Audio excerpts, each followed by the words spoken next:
Hey there. So, you live in Powhatan County, which you already know is a pretty amazing place to have a dog. But you know that whole country setting? It comes with its own unique training challenges. So today, we're going to break down exactly how you can find the perfect dog trainer, one that helps you and your dog really thrive, right here. Just picture it for a second. You're on a peaceful walk, and your dog isn't going nuts at the horses in the next field. You have that total confidence that when you call your dog, they'll actually come back, even with all the amazing smells and sights of country life distracting them. That's really the dream, right? Well, that's the goal, and the right training can absolutely make that happen. Okay, so here's what we've got on tap. We're going to start by looking at what training for the Powhatan lifestyle actually means. Then, we'll get into what makes a good trainer, well, good. We'll talk about the different programs, formats, and of course, the costs. Then, some local rules and resources you should know about, and we'll wrap up with the must-ask questions for any consultation. All right, first up, training for life here in Powhatan. I mean, training a dog in a packed city is one world, but training for life out here, it's just different, and it's really important that your trainer gets that. You know, out here, being a good neighbor with your dog has a specific meaning, doesn't it? It means your dog respects property lines and isn't bothering the livestock next door. It means having a rock-solid recall so you're not worried about them near those country roads.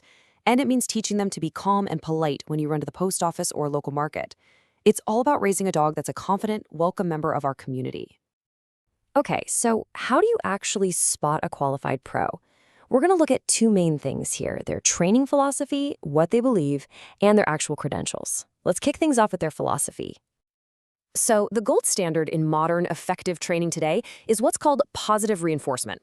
And what that really means is the trainer uses stuff your dog already loves, treats, praise, a favorite toy, to encourage the behaviors you want. It's not about punishment, it's not about intimidation, it's all about building a really strong, trusting relationship with your dog. And that trust? That's what leads to reliable and even enthusiastic obedience. Here's the thing, literally anyone can call themselves a dog trainer. There's no law against it. And that's exactly why certifications are so helpful. They're proof that a trainer has actually invested in their education and that their knowledge and skills have been tested by a real independent organization. So what are these letters you should be looking for? There are a bunch out there, but here are a few of the big ones. If you see CPDT-KA, that means they've passed a big test on their training knowledge. KPA-CTP, that one's from the Karen Pryor Academy, and it focuses more on their hands-on skills. Now, if you're dealing with tougher stuff, like serious anxiety or aggression, you might look for something like an IABC CBC-AC or a CBC-AC KA. Those signal a much deeper expertise in behavior. All right, let's get into the practical side of things. We're going to talk about the different kinds of training programs you'll find and what you can probably expect to budget for them, right here in the Powhatan and Greater Richmond area. You're usually going to run into two main options. First, you've got group classes. These are awesome for socializing and teaching your dog to focus on you even with other dogs around. Perfect for getting them ready for the vet or those busy spots around town. Then there's private in-home training. This is really ideal for tackling those behaviors that happen right on your property, like teaching your dog to leave the deer alone in your yard or to stop barking at every single delivery truck. And, of course, the question of cost. Here's a quick look at what you might expect to pay. Now, keep in mind, these are regional averages to just give you a ballpark for your budget. A typical 6-week group class, that's going to run you somewhere in the couple $100 range. A package of private lessons, naturally, will be more. And then you have the board and train option, where your dog actually goes to live with the trainer for a bit. That's the most intensive and, you guessed it, the most expensive option. Okay, part of being a great dog owner is just knowing the lay of the land, right? That means knowing the local rules you've got to follow and also knowing about the great local resources that can help you and your dog out. This is a big one. It's probably one of the most common questions we see from dog owners around here. Do you have to have your dog on a leash every single time you're off your property? Well, the answer isn't a straightforward yes or no. So here's the deal. Powhatan has what's called a running at-large ordinance. What that means is, if your dog is off your property, they can't just be roaming free. They have to be either on a leash or under your direct and immediate voice control.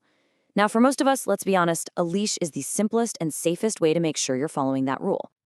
And while we're on the topic of rules, there are two other legal must-dos for every dog owner here. First, your dog needs a rabies vaccination. That's required by Virginia state law for any dog over 4 months old. And second, you need to get a county dog license every year from the treasurer's office. And yeah, you'll need to bring proof of that rabies shot to get the license. Now, once you start training, you're going to need places to practice all those new skills. The Huntaway Dog Park is a perfect spot for that. It's fenced, it's safe, and you can really work on that off-leash recall. And for practicing your on-leash manners with real-world distractions like other people or squirrels, the trails at Powhatan State Park and Pocahontas State Park are absolutely fantastic resources. Okay, so you've done your research, you've narrowed it down to a few trainers. Now it's time for the consultation. And trust me, walking in with the right questions already in your head is the key to making a choice you feel really good about. I would start with this one. Ask them flat out, what's your primary training philosophy and how do you use positive reinforcement? Their answer is going to tell you everything right away. You're listening for them to talk about using rewards, about making training fun and positive for your dog, and about building that trust. Next up, ask them how they're going to tailor the plan specifically for your dog and your life here in Powhatan. This is not a one-size-fits-all situation. A good trainer is going to ask you about your specific goals. Maybe it's just walking calmly past your neighbor's chickens, or maybe it's having a solid stay while you're out in the garden. They should be building a plan around your actual life.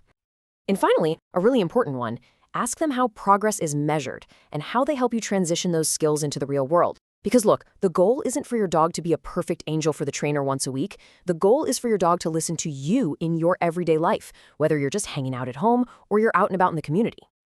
It's easy to look at this as just one more thing on your to-do list, but I'd encourage you to see it differently. Choosing a trainer is a huge investment. It's an investment in your dog's well-being, for sure, but it's also an investment in your own peace of mind. Think about it, a well-trained dog just makes every part of your Powhatan life richer. It means those walks around your property are actually peaceful. It means you can confidently take your dog with you when you're out in the community. It just deepens that bond you have. We really wish you the best of luck in finding that perfect training partner so you and your dog can get out there and enjoy everything this amazing county has to offer.